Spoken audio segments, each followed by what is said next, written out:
teman-teman, selamat datang di vlog kami. Teman-teman, kami dari kelompok 3 Bahasa Indonesia. Perkenalkan, nama saya Gloria Grace Nisituael. Saya Jelina Nukari. Saya Grace Gloria Maatelu. Saya Jen Elvika Purmahua. Selamat menyaksikan.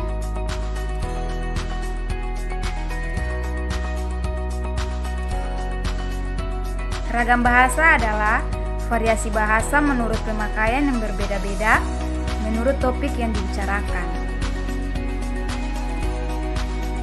Menurut Dendi Sugono, sehubungan dengan pemakaian bahasa Indonesia, timbul dua masalah pokok, yaitu masalah penggunaan bahasa baku dan tidak baku.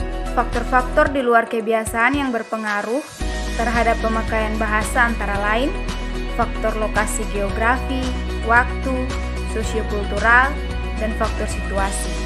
Adanya faktor tersebut menimbulkan perbedaan dalam pemakaian bahasa. Perbedaan tersebut akan tampak pada segi pelafalan, pemilihan kata, dan penerapan kaidah tata bahasa. Ragam bahasa formal adalah ragam bahasa yang biasa digunakan dalam lingkungan resmi, formal, dan kedinasan. Ragam bahasa formal dibagi menjadi dua bagian, yaitu ragam bahasa lisan dan ragam bahasa tulis. Ragam lisan lebih menitik beratkan kepada pilihan kata, sikap penutur, serta situasi pembicaraan. Sedangkan ragam tulis formal lebih menitik beratkan pilihan kata atau diksi, ejaan, serta format-format yang resmi. Ciri-ciri ragam formal: 1. Menggunakan gramatikal secara eksplisit dan konsisten. 2. Menggunakan imbuhan secara lengkap. 3. Menggunakan kata ganti resmi. 4. Menggunakan kata baku. 5. Menggunakan ejaan yang disempurnakan. 6. Menghindarkan unsur kedaerahan.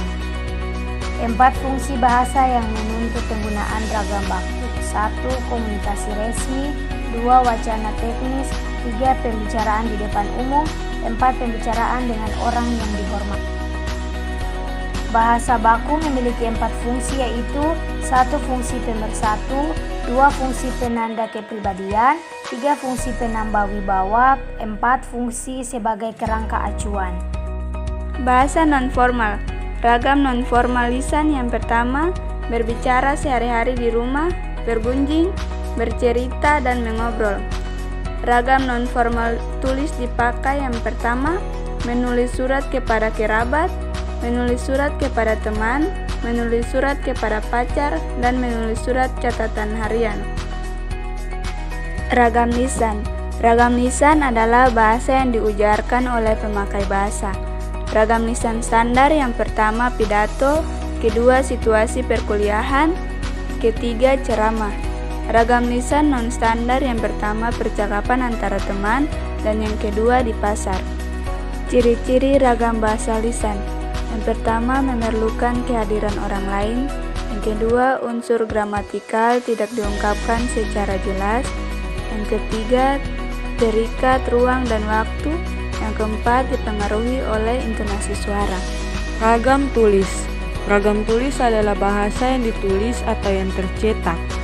Ragam tulis yang standar maupun non-standar. Ragam tulis yang standar seperti buku pelajaran, teks, majalah, surat kabar, poster, dan iklan. Ragam non-standar seperti majalah remaja, iklan, dan poster. Ciri-ciri ragam bahasa Indonesia: pertama, tidak memerlukan kehadiran orang lain. Kedua, unsur gramatikal dihadirkan secara lengkap. Ketiga, tidak terikat ruang dan waktu. Keempat, dipengaruhi oleh tanda baca dan ejaan. Ketentuan-ketentuan yang lazim ditemukan dalam ragam baku tulis: yang pertama, memakai ucapan baku. Kedua, memakai ejaan resmi. Ketiga, menghindari unsur kedaerahan. Keempat, memakai fungsi gramatikal secara eksplisit. Kelima, memakai konjungsi bahwa secara eksplisit. Keenam, pemakaian bentuk kebahasaan secara lengkap. Ketujuh, pemakaian partikel secara konsisten. Kedelapan, pemakaian kata depan secara tepat. 9. Pemakaian rangkaian aspek pelaku tindakan secara konsisten. 10. Pemakaian bentuk sintesis. Dan yang terakhir, menghindari unsur leksikal yang terpengaruh bahasa daerah. Ciri-ciri ragam bahasa tulis. Pertama, santun. Kedua, efektif. Ketiga, bahasa disampaikan sebagai upaya komunikasi satu pihak. Keempat, ejaan digunakan sesuai dengan pedoman. Kelima, penggunaan kosakata pada dasarnya sudah dibakukan. Berikutnya, ragam bahasa ilmiah. Ragam bahasa ilmiah adalah sarana verbal yang efektif, efisien, baik, dan benar. Ragam ini lazim digunakan untuk mengkomunikasikan proses kegiatan dan hasil pelajaran ilmiah. Ciri-ciri umum bahasa keilmuan. Pertama, bahasa ilmu itu lugas dan cermat, menghindari segala macam kesamaran dan ambiguitas, lugas, cermat. Kedua, bahasa ilmu itu gayanya ekonomis, yaitu haruslah padat isi dan bukan padat kata. Ketiga, bahasa ilmu itu objektif dan tidak memperlihatkan ciri perseorangan. Ciri ragam bahasa ilmiah. Pertama, struktur kalimat jelas dan bermakna lugas. Kedua, struktur wacana bersifat formal, mengacu pada standar konvensi naskah. Ketiga, singkat, berisi analisis dan pembuktian, menyajikan konsep secara lengkap.